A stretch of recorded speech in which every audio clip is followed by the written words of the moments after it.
বিশেষ প্রদর্শনী ব্যবস্থা।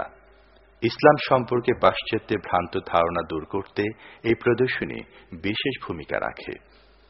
বিশেষ আগ্রহ নিয়ে দর্শনার্থীরা দীর্ঘ সময় নিয়ে প্রতিটি অংশ ঘুরে ঘুরে দেখেন।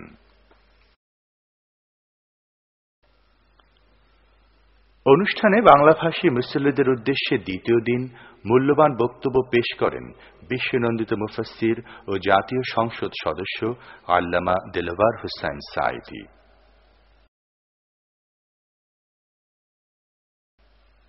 অনুষ্ঠানের শেষ দিন ইসলামী সংস্কৃতির একটি নমুনা তুলে ধরা হয় এখানে। ইসলামী গান, নাটক ইত্যাদি আয়োজন উপস্থিত মেহমানদেরকে মুগ্ধ করে।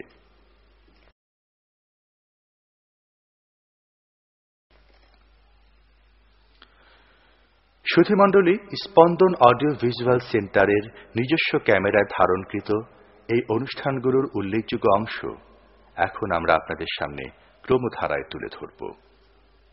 প্রথমেই জুমার নামাজের খুতবা দানের পূর্বে পবিত্র কাবার সম্মানিত ইমাম যে গুরুত্বপূর্ণ বক্তব্য রাখেন তা উপস্থাপন করা হচ্ছে।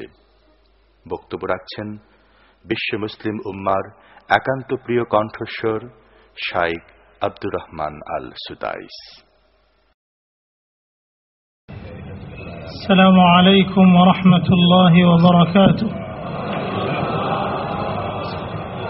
বিসমিল্লাহির রহমানির রহিম।